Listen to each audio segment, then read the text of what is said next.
Bonjour à tous, bienvenue sur Survivor Québec. Aujourd'hui, on parle de l'épisode 6 de la saison 42 de Survivor. Je vais commencer pas en parlant directement d'un joueur, je vais plutôt parler du merge en tant que tel. Euh, le merge avec le la fabuleuse twist du sablier.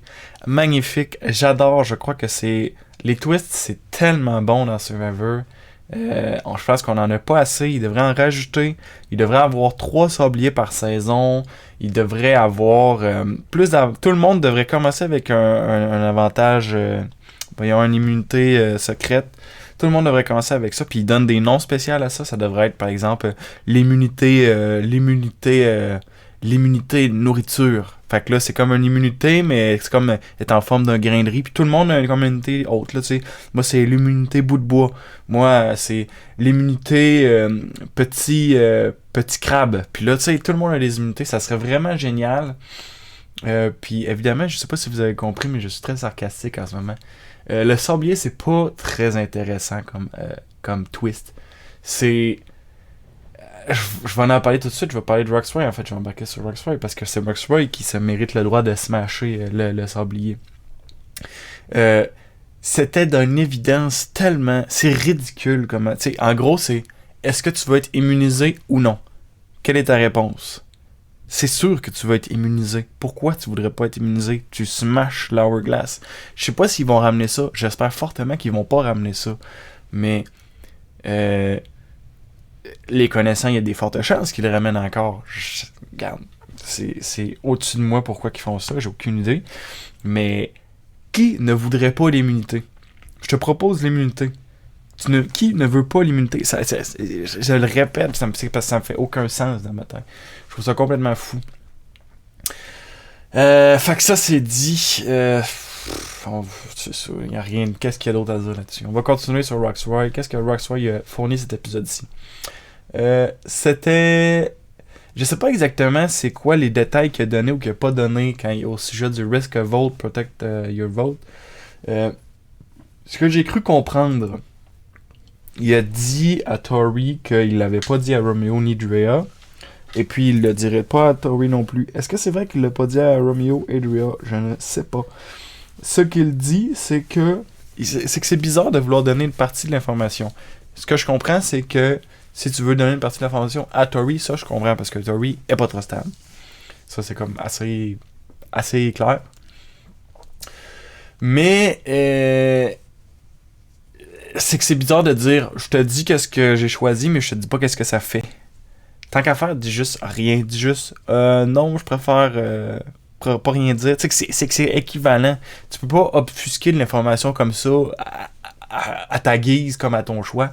Soit tu dis rien, soit tu dis tout, tant qu'à moi. Parce que c'est comme si tu dis j'ai une immunité spéciale, mais je peux pas te dire c'est quoi le pouvoir spécial qu'elle a. Femme ta gueule, dis-nous-le. En tout cas, je sais pas. Mais là, je dis ça, puis je pense que je critique beaucoup, puis même je suis négatif probablement vis-à-vis Roxroy, parce qu'en réalité, c'était à Tori que cette situation-là s'est adressée. Donc, déjà là, franchement, Roxroy, je pense que j'y redonne beaucoup de mérite, pas de mérite, mais en tout cas, je comprends davantage énormément. S'il faisait ça, mettons, à Drea ou Romeo, là, je serais comme, wow, qu'est-ce que tu fais? Mais ça, je pense qu'on n'a pas vu s'il a donné l'information à ces deux-là. Ouais, fait que ça, c'est ça pour ça. Puis, sinon, il se débrouille vraiment, vraiment, vraiment bien. Il se fait envoyer sur l'Exile Island pendant 2 jours, puis il se débrouille vraiment bien. Tu sais, il se monte un camp qui a bien de l'allure, il se fait de la bouffe, tout, il monte une montagne, tout. Pour vrai, au début, c'est que le problème de Roxroy, c'était vraiment son attitude vis-à-vis le groupe. Donc, l'aspect social. Tu sais, donner des ordres, puis tout ça, nan. Mais pour vrai, si les autres auraient juste suivi ce qu'il aurait dit, en ayant vu ce qu'il a monté là, franchement, il y aurait un vraiment bon camp. Je sais pas, je suis juste... Pis tu sais, capable de faire du feu, tout. Pour vrai, Roxroy, non, franchement, il sait se débrouiller. Le problème, je pense que depuis le début, peut-être que c'était pas tout à fait comme ça que le montage l'a montré, mais le problème, j'ai l'impression que c'est vraiment juste l'aspect social, parce qu'il a l'air tout à fait capable en réalité. Sans doute que tout le monde est assez capable, mais genre particulièrement Rox White, j'étais surpris de voir comment il s'est débrouillé. C'était vraiment super bien. Même Jeff, quand il arrive pour justement lui parler du magnifique avantage du sablier, Jeff, il est comme wow, t'as construit ça, c'est beau, puis là, il check ça. Puis il avait de l'air sérieusement impressionné. Je me souviens pas qu'est-ce que Erika avait fait dernière saison. Est-ce qu'elle a fait un... Je me souviens vraiment pas. Mais j'imagine que c'était moins... Je sais pas, j'ai juste vraiment été impressionné parce que Roxroy est construit. Puis sinon aussi, au niveau de Roxroy, il a l'air d'être apprécié par Drea et Romeo qui étaient dans son alliance directe. Puis, c'est qu'on a déjà entendu des trucs là, de Romeo, tu sais, comme ouais, non, il est gossant, mais regarde, on se le mettra pas à dos. Là. Pourquoi? Parce qu'il est trop stable. Il semblerait que Roxroy, quand il dit quelque chose, il fait quelque chose. Quand il dit je vais voter pour cette personne-là, je vais faire ça. Puis même lui, il dit dans cet épisode-là, je suis très prévisible. C'est une bonne raison de me garder parce que vous savez qu'est-ce que je vais faire. Versus Story qui s'en fout pas mal puis qui va faire à sa tête quand elle peut. On reviendra là-dessus plus tard. Mais ouais, non, franchement, Roxroy, surtout, tu sais, il y a beaucoup de choses à dire, c'est sûr, un peu sur tous les joueurs, là, cette analyse-ci en passant, là, parce que c'était un épisode double. Mais j'ai bientôt fini pour Roxroy. Non, c'est ça. Roxroy, franchement, il semble d'une bonne position sociale malgré tout, parce que justement, on peut lui faire confiance, parce que ce qu'il dit, elle le fait. Sauf peut-être le vote qu'il a donné cet épisode-ci. Il a voté pour Lydia. Non, Lindsay. C'est pour Lindsay qui a voté. Puis c'est le seul qui a voté pour elle. Il y a quelque chose que j'ai pas catché. En tout cas, on verra bien. Sinon, c'est ça. Roxroy, est-ce que quelqu'un est vraiment surpris qu'il aille smasher le sablier pour obtenir l'immunité? En tout cas, franchement, là, j'en ai déjà parlé tantôt. Je pense que ça va être tout. Là. On va passer à Romeo. Romeo, j'ai pas grand chose à dire sur lui cet épisode-ci. Il a l'air de vouloir faire des trucs, mais il a pas forcément l'air de les faire. Ça va venir avec le temps. Il a créé un gros lien. Lui et I sont tous les deux gays. Puis ils ont créé un gros lien avec ça, je pense. D'après moi, lui et I, tu sais, sans dire qu'ils vont être des alliés forts, j'ai pas l'impression. Tu sais, j'ai l'impression qu'ils vont être capables d'être proches, de se faire confiance. Parce que c'est ça, je pense que c'est les deux seuls joueurs gays qu'il y a présentement qui restent. Je pense que oui. Puis, mais c'est surtout à cause de la situation. Tu sais, Hy, lui, il vit super bien, tu sais, il est open puis tout. Mais c'est Romeo qui a plus de misère avec ça. C'est ça qu'il disait dans cet épisode-ci, tu sais, qu'il le dit même pas à toute sa famille parce que il sait pas comment ils vont réagir. Puis, non, c'est ça, je pense qu'ils ont créé un bon lien avec ça. Fait qu'ils vont être capables de se faire confiance à l'avenir avec ça. Je vais passer à Drea. Drea, Drea, le challenge d'immunité, le premier, là, l'effort physique qu'elle a fait, elle s'est mangé un coup de pied dans la face, elle s'est tout scratché les genoux après la grosse roche géante. Ça avait de l'air raide, là. Le challenge était raide. Puis en même temps, à partir du moment que tu as vu de quelle équipe Jonathan était, on se doutait déjà quelle équipe allait gagner. Puis c'est ça qui s'est passé. Il a été juste... Jonathan a leadé encore toute la partie physique du challenge. Mais ouais. Sinon, Drea, dans l'alliance, il y a une grosse alliance que je vais parler plus tard, comme l'alliance de Hy. Que je sais pas ce qui va se passer avec cette alliance-là. Présentement, je comprends ce qui s'est passé, c'est que les joueurs susceptibles d'être sortis ont été immunisés. Donc, ça a créé comme... Là, c'est soit l'alliance, elle a comme un peu implosé. Mais est-ce que l'alliance va pouvoir se tenir? Je vais en parler un peu plus tard quand je vais parler de Hy. Mais sinon, Drea a l'air d'une bonne position dans cette alliance-là. Que je vais revenir plus tard là-dessus. On va parler de Tori. Quand elle essaye d'avoir de l'information de Roxroy, elle est très très très pushy. Tu sais, elle veut, tu sais, elle répète, elle gosse, elle agace, elle tanne. Je comprends pourquoi elle fait ça, c'est qu'elle sait qu'elle n'est pas dans une bonne position. Probablement qu'elle sait qu'elle ne pourra même pas jouer avec ces joueurs-là. Parce qu'elle a perdu leur confiance. Mais je sais pas, Tori, j'avais tellement les attentes, puis plus ça va, plus je suis comme, pour vrai, là, je suis juste très déçu de sa performance. J'aurais pensé qu'elle aurait fait très bien, mais à date, je la vois pas aller très loin parce que elle a gagné l'immunité individuelle cet épisode-ci, mais franchement,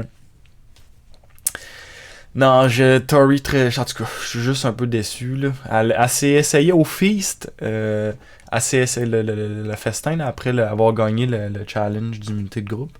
Euh, Elle a donné plein d'informations sur son équipe.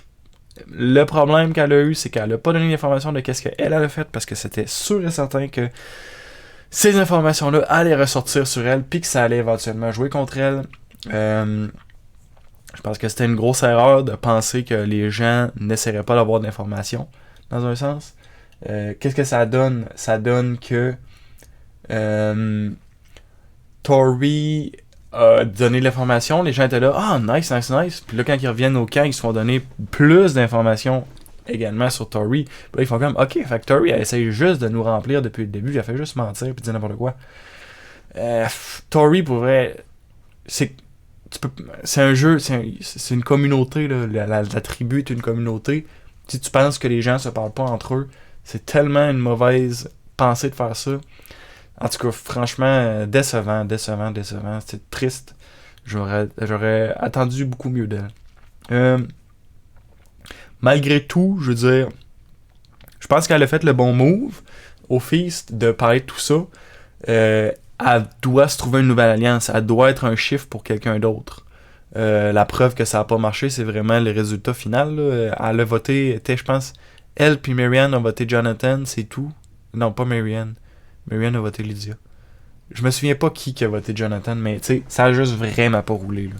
Ça a vraiment pas roulé. À la fin, là, le Tori est encore toute seule parce que les gens peuvent pas y faire confiance, mais au moins, elle a essayé, elle a fait ce qu'il fallait au Feast pour essayer d'aller chercher de l'information. La preuve, Omar disait « Ah, mais je faisais confiance » avant d'avoir de l'information qu'elle a obfusquée d'elle-même, qu'elle a pas donnée du tout.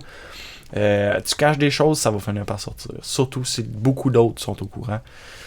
En tout cas, Tori, je sais pas combien de temps qu'il reste, mais j'ai l'impression que ça sera pas bien long qu'il va lui rester. Elle me fait penser de plus en plus à... comment qu'elle s'appelait? J'ai oublié son nom, c'était dans une autre saison, mais une joueuse qui avait un jeu similaire, là, qui c'était trop... C'était impossible de faire confiance, la façon qu'elle jouait. Angelina, c'est ça. Angelina, ça me fait penser au même style de jeu, tu sais. En tout cas. Ouais. Sinon, sa performance, par contre, Tori, au challenge d'immunité, impeccable. Elle a vraiment mérité son collier d'immunité. Je pense même pas que ses pierres sont tombées une fois. Puis, tu sais, vraiment impeccable. Pour de vrai, là, je pense qu'elle est allée lentement, mais sûrement. Vraiment bien joué, là. Elle a vraiment mérité son collier d'immunité. Ça va être tout pour elle. Je vais parler un peu de Marianne. Marianne, c'est... Tu sais, le diable est dans les détails, ok? Ça, c'est quelque chose qui revient souvent. Si on porte attention, ça s'applique à plus que... Dans toutes les télé-réalités, on peut porter ça. Dans toutes les séries, en général, on peut porter ça. Le diable est dans les détails. Des petits détails comme quand quelqu'un dit... C'est Jonathan, il dit à Marianne, « Hey, flippe les morceaux de cassette, on va les voir, peut-être qu'on va pouvoir vous aider. » Puis elle a dit, « Ah non, c'est bon, on a de l'avance, il n'a pas besoin. » C'est des petits détails comme ça que si on porte attention, ça peut... On va aller chercher une raison suffisante de sortir Marianne avec ça. Puis même plus tard, c'est ça que Jonathan il dit, au bas de l'Alliance des Jaunes, c'était Marianne. C'était la prochaine à sortir. Marianne, j'ai pas l'impression qu'elle est consciente des petites choses comme ça qu'elle fait, qui irritent, qui agacent, qui tannent, qui chicotent. Va falloir qu'elle fasse de quoi. Je peux bien dire ça, mais franchement, j'ai pas l'impression qu'elle va s'en rendre compte là. Je pense qu'il est trop tard. Elle va peut-être s'en rendre compte en écoutant, par exemple, mais je veux dire, ça s'est joué sur quoi, 30 jours, là, 29, 28, on a fait un besoin. Je pense qu'elle va jouer comme ça jusqu'à la fin. Je pense même pas qu'elle va se rendre à la fin. Je pense qu'elle va se faire sortir avant. Puis c'est triste, mais j'ai l'impression qu'elle va seulement s'en rendre compte, justement, des petits morceaux comme ça de son attitude. Elle va s'en rendre compte plus tard. Et puis, ça sera trop tard, d'ailleurs. Sinon, c'est ça. malgré tout, elle avait l'air vraiment plus posée, plus réfléchie dans cet épisode-ci. Tu sais, elle sautait pas partout, elle criait pas, puis tout comme elle fait souvent. Ben, un petit peu, mais beaucoup, beaucoup moins. C'était plus tolérable, on va dire, de mon point de vue. Là. J'ai l'impression que du point de vue de la tribu aussi, tu sais, au début du merge, elle fait juste, elle est calme, elle parle, puis là, elle parle de stratégie, puis tout, puis mais elle capote pas, elle court pas, tu sais, comme on l'a déjà vu, tu sais, c'est quoi, elle frappait du bout de bois, je pense, dans un épisode genre 2-3. Des trucs comme ça, où genre parler non-stop, elle a l'air d'être plus composée. Je me souviens pas si elle a gagné le feast. Est-ce que c'est parce qu'elle l'aurait perdu puis elle avait pas beaucoup d'énergie? Je sais pas. Mais en tout cas, j'ai l'impression qu'elle a fait une bonne entrée dans le merge. D'ailleurs, c'est peut-être ça qui l'a sauvé en fait. À la fin de l'épisode, probablement pas uniquement ça, c'est bien certain, mais j'imagine que ça a joué pour elle qu'elle n'a pas été super tannante à la vue des autres. Elle a l'air de tanner particulièrement Jonathan. Est-ce que c'est du foreshadowing que il va avoir quelque chose qui se scène dans leur alliance éventuellement, puis que ça va être Marianne contre Jonathan? Pas impossible, ils sont en train de construire une histoire qui pourrait pointer vers ça. On va voir dans les prochains épisodes. Puis ça m'amène d'ailleurs justement à Jonathan. Je pense que je l'ai glissé un mot tantôt, mais à partir du moment que Jonathan gagnait pas gagner, mais plutôt les équipes là, de l'unité de groupe, à partir du moment qu'il était formé et qu'on voyait Jonathan dans une équipe, il y avait comme 80% de chances que c'était cette équipe-là qui allait gagner. Puis effectivement, Jonathan, il pousse la grosse boule, la grosse roche géante. Il pousse ça, ouais, donc il fait sauter le monde par-dessus le mur. Puis il est juste ultra performant encore dans la partie physique du challenge. J'ai hâte de le voir performer. Là, on l'a vu dans cet épisode-ci, à l'immunité individuelle, il a pas performé très fort. Il a performé, mais tu sais, il était comme. Il était moyen, il était dans la moyenne. Il était pas horrible, mais il était pas excellent. C'est un challenge d'équilibre. Fait que là, déjà, on voit peut-être où vont être ses limites. Les challenges de force physique, il a l'air d'être 100% là. Mais c'est ça, là, on avait un challenge d'équilibre. Les challenges de puzzle, peut-être que ça va être semblable aussi. Est-ce que Jonathan va pouvoir fournir la marchandise pour ce genre de challenge-là? On va voir. Puis sinon, c'est ça. Un autre point, ça n'a pas rapport au jeu, mais quand il mange, puis là, il explique ce qu'il a gagné le feast, puis là, il explique qu'est-ce qu'il mange. C'est quoi, il dit comme 18 œufs, 9 tranches de fromage. Puis là, tu le vois manger du Applebee's. Applebee's, on n'a pas ça, je pense, au Canada, mais j'ai l'impression que c'est un genre d'équivalent, mettons, Cage au sport, quelque chose comme ça. Là. Puis, on le voit manger, il doit avoir mangé comme 4 assiettes de hamburger, là. C'est immense ce qu'il a mangé, ça apporte à rien. Vraiment, c'était ce que j'observe là, juste, waouh, il mange beaucoup. Sinon, Jonathan et Mike ont l'air d'avoir créé une bonne connexion parce que Mike, il dit qu'il se reconnaît à Jonathan quand il était plus jeune. Puis Jonathan respecte beaucoup Mike. J'ai l'impression que tout le monde aime Mike. Je vais revenir là-dessus tantôt, mais j'ai vraiment l'impression que tout le monde aime Mike. Fait que c'est ça, Jonathan, il a l'air d'être capable de se faire des bonnes connexions, des alliés. Comme avec Mike, avec Omar, avec Lindsay. Il a l'air d'être capable de se faire des bonnes connexions comme ça, Jonathan.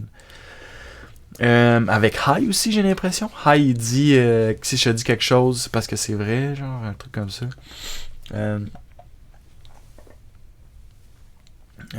Sinon, c'est ça fait pas mal le tour pour Jonathan. Lindsay, j'ai rien noté de particulier. Est-ce qu'elle a parlé cet épisode-ci? Je suis même pas sûr de l'avoir entendu. Omar, j'ai failli rien dire sur lui, mais c'est lui qui a créé le vote contre Lydia qui est ultimement parti. J'ai franchement été surpris de la performance d'Omar. C'est lui qui a créé ça. Là. Il a créé ça de nulle part. Là. Et lui, j'imagine dans sa tête, c'était OK, Marianne, Jonathan, faut que je les protège. Comment je peux faire? Faut qu'on vote quelqu'un d'autre. Qui reste? Qui est dans le plus en bas de l'alliance? Je vais y aller pour Lydia. Il est allé pour Lydia. Il aurait peut-être pu aller pour Lindsay ou Marianne, mais il veut les protéger. T'sais. Donc, il est allé pour Lydia. Vraiment bien. Ça me fait penser à Russell Hantz. Je l'ai déjà vu faire des trucs dans ce style-là. Je pense que c'était dans la saison 20 avec Daniel. Mais je vais plutôt... Tu sais, il va faire dire quelque chose à quelqu'un, puis après ça, il l'amplifie. Puis c'est exactement ça que Omar il a fait. Il est allé parler à Lydia. Il a pris un petit point qu'elle a dit, comme elle a dit, genre, ouais, à un moment donné, il va falloir jouer contre l'Alliance de 8. boum, il s'est servi de ça, il allait dire ça à tout le monde. Elle parle déjà de sortir l'Alliance de l'huile. Boum, boum, boum, boum, boum. C'est elle qui est sortie Blindside. Je pense pas qu'elle s'en doutait du tout. Même, j'ai été surpris par contre que Hai ait réussi à... Omar a convaincu Hai de voter contre Lydia. Énorme, pour le vrai, j'ai vraiment surpris. Un jeu vraiment surprenant, là, franchement. Omar, je suis juste vraiment impressionné de ce qu'il a fait.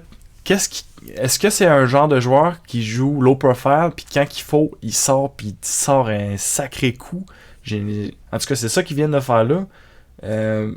Tant qu'à moi, c'est le joueur. Probablement. Je veux dire, il y a beaucoup de joueurs qui ont fait des gros trucs dans l'épisode. Mais ça, tant qu'à moi, c'est le joueur de l'épisode parce que t'as complètement flippé le vote. Là. Le vote s'en allait complètement ailleurs. Si lui faisait pas ça, puis il réussissait pas ça, c'était perdu. Là. Il allait perdre Marianne probablement. Peut-être Jonathan. Je pense pas Jonathan, je pense que c'est Marianne, mais en tout cas. Fait qu'en tout cas, c'est ça. Vraiment, Omar, bon move. On va voir dans les prochains épisodes s'il est capable de continuer sur une lancée comme ça ou peut-être qu'il va retourner low profile puis qu'il va sortir juste quand il en a besoin. Mais franchement, dans les deux cas, s'il est capable de se rendre à la fin puis qu'il fait des petits moves comme ça de temps en temps, ça serait une game de joueurs qui gagne ça tant qu'à moi. Il a joué subtilement, mais très, très féroce. Quand il faut, très féroce. En tout cas, j'aime bien ce qu'il a fait de cet épisode-ci. On va voir les prochains. Je vais passer à Hai. Tantôt, j'ai souligné l'alliance de Hai. Hai, je trouve... La game sociale, j'adore la game sociale de Hai. Je savais pas trop quoi penser de lui au début, mais plus ça va, plus je me dis, ok, Hai, il sait ce qu'il fait, il sait où il s'en va. Ça a du sens, là, ce qu'il fait. Hai, il y a des liens avec Romeo, Lydia. Malheureusement, il a laissé aller Lydia, mais dans quel but? Pour garder la supériorité numérique. Donc, les joueurs, justement, l'alliance qui s'est formée, qui est pas fou. C'est triste parce qu'il y avait une bonne alliance avec Lydia, mais il faut ce qu'il faut, j'imagine. Puis il s'est dit, regarde, 7 personnes, plusieurs rondes plus loin, ou on se sépare, puis je prends un guess de continuer avec Lydia. Je pense qu'il a fait le bon move. C'était pas un move facile, mais c'est un jeu. Des fois, il faut faire des moves qui sont difficiles.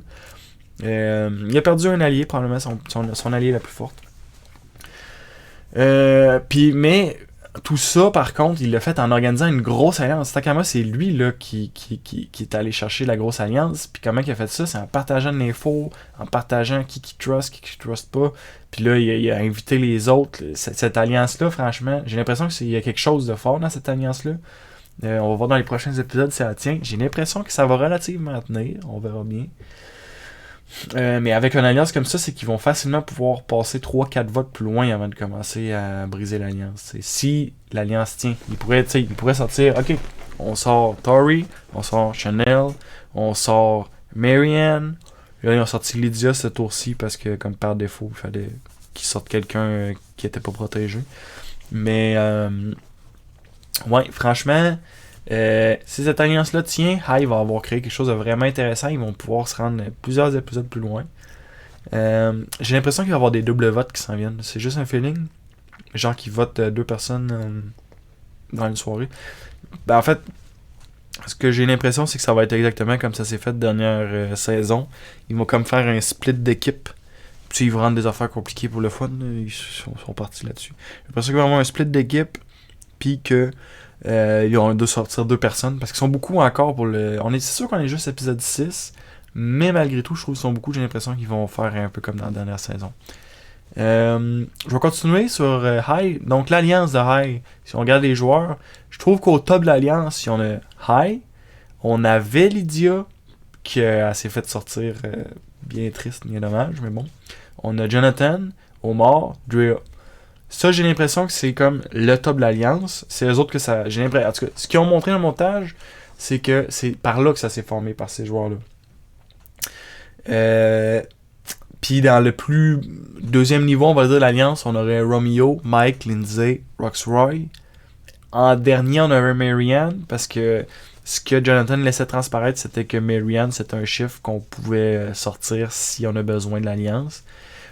C'était pas tout à fait vrai parce que j'ai l'impression, particulièrement là, on a vu que si on peut garder Marianne, je comprends aussi. Ils ont joué ensemble depuis le début, les jaunes, mais ils ont confiance ensemble. Fait que lui, il donne des noms, tu sais, pour faire genre, ouais, non, on n'est pas si lié que ça. Mais en vrai, s'il peut la garder, il va la garder. Puis c'est ça qu'on a vu cet épisode-ci. Entre autres, surtout de la part de Omar, mais je pense que tous les jaunes veulent garder les jaunes. Là. Ils ont une alliance de 4 qui a de l'allure, tu sais. Sinon, ça ressemble à ça, l'alliance de Hive. Fait que c'est une grosse alliance qui pourrait faire quelques épisodes ensemble. On va voir qu'est-ce qui se passe avec ça. Déjà, là, c'est que ça commence à exploser. Là. Il y a eu des votes contre Lydia, Lindsay, Jonathan, puis... c'est qui l'autre? Marianne. Déjà, là, ça commence à s'exploser par tous les votes.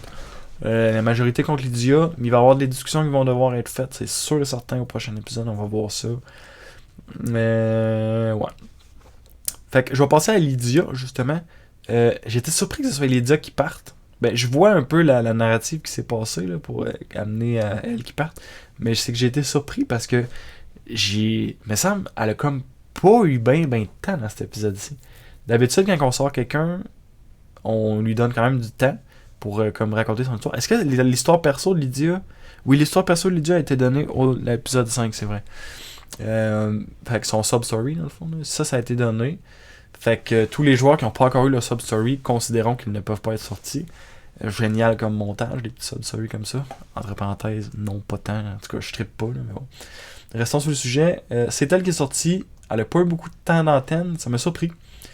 J'aurais pensé que ça aurait été Jonathan ou Marianne, justement. Jonathan, comme depuis le début. Jonathan, tu pourrais sortir à n'importe quel moment, tu sais. Il est un gros joueur. Si Jonathan a tout ce qu'il faut pour gagner. S'il continue juste à jouer comme il... Tu sais, bonne game sociale, très bonne game physique. Dans les autres sortes de challenge, on verra. On verra bien, mais en tout cas, j'ai déjà parlé de Jonathan, on en parlera une autre fois, là, mais ouais. Lydia, ça m'a juste surpris que ce soit elle qui sorte. Je vais passer à Mike. Mike, je trouve, il a une très bonne game sociale. Mike, il garde ça juste simple, honnête, tout de pointe, il fait juste se placer où ce qu'il faut, il essaye pas de faire des gros moves, il essaye pas de gosser le monde. Je trouve que Mike est en excellente position en ce moment. Le truc de Mike, c'est que Mike est en excellente position, mais est-ce que c'est une position qui va lui permettre de gagner? J'ai pas l'impression. La situation avec Mike que moi je vois, c'est Mike a une très bonne game pour se rendre loin, pour être apprécié. Peut-être même revenir dans d'autres saisons, on verra. Il est chill au bout, là. Peut-être bon. Mais il fait pas grand move impressionnant. Il va falloir qu'il fasse quelque chose là, éventuellement de big. C'est sûr, on est encore tout dans la game, on est seulement à l'épisode 6. Moi, je préconise un gros move épisode 7, 8, 9, 10. Probablement plus 9, 10. Mais ouais, il va falloir que Mike fasse de quoi éventuellement, parce que s'il fait juste continuer de glisser comme ça, c'est super bon, bonne game sociale, les gens l'aiment, et il est inclus, mais game pour gagner, j'ai pas l'impression. Puis mon dernier point, mon dernier joueur plutôt, ça va être Channel. Channel, franchement, j'hésite, je sais pas si elle joue, je crois qu'elle joue une game pire que Tori, pour le vrai. Je sais pas s'il y a des gens qui lui font confiance, j'ai pas l'impression. Channel a complètement détruit son alliance avec Mike, on l'a vu au début. Tu sais, en votant contre Mike, t'as complètement détruit ton alliance que t'avais avec lui. Hi Lydia, lui ils feront pas confiance non plus. Tout l'épisode, c'est ça qui a été montré. Channel est pas trop stable, elle arrête pas de mentir, elle arrête pas de backstabber. C'était très risqué la stratégie de défense que Channel a faite en votant contre Mike dans le dernier épisode. Si ça aurait dû arriver que ça serve, d'accord très bien, ça lui aurait rapporté gros, mais c'était tellement risqué, je pense que ça y a coûté sa game carrément, parce que là, plus personne va y faire confiance. En plus de ça, au merge, elle essaye même pas, ben, probablement qu'elle essaye de s'inclure à d'autres, mais t'es allé mentir à Omar, que Omar, il allait s'en rendre compte, genre la soirée même, qu'il avait perdu son vote, il dit non, c'est bon, t'as ton vote. Tu viens de te perdre Omar garanti, fort probablement les alliés proches d'Omar, donc Jonathan, Lindsay, Marianne, probablement que tu les auras pas de ton bord. T'as perdu les verts qui étaient dans ton alliance, Mike, Hi, Lydia est partie. Qui te reste? Les bleus, Roxroy, Tori, il te reste Romeo, Drea, Est-ce qu'ils veulent te faire confiance? Est-ce qu'ils ont besoin de te faire confiance? Ils sont conscients de ce que les 7 autres joueurs, 6 autres joueurs, je sais pas combien, ils disent sur toi. Channel, je pense que elle ira pas très loin. Je pense qu'un mec, il en a la chance. Elle est tout seule, tu sais. C'est un vote gratuit. Personne veut vraiment être en alliance avec. Fait que si tu veux juste chiller ta game, continuer de même, tu sors Channel, tu te déplais pas à personne, tout va bien. C'est bien dommage pour elle, mais je pense qu'elle a vraiment tué sa game. Au moment où elle a menti à Omar plutôt, elle voulait comme de se garantir d'avoir tué sa game, tant qu'à moi. Si elle aurait pas menti à Omar, ça elle aurait donné un petit peu plus d'informations à Omar, elle aurait peut-être eu une chance de s'en sortir. Mais là, je pense que c'est fait pour elle.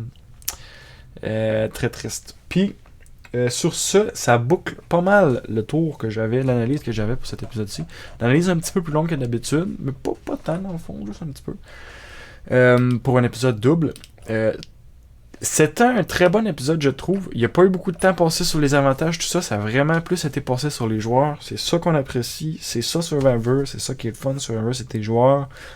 Je l'ai déjà dit plein de fois. Tu peux mettre autant d'avantages que tu veux. Si tu n'as pas les joueurs pour être là, ça fera pas une bonne saison. Puis là, j'ai l'impression qu'on a des joueurs pour une bonne saison. Je pense, mettons, à High, je pense à Jonathan, je pense à Omar qui me surprend cet épisode-ci.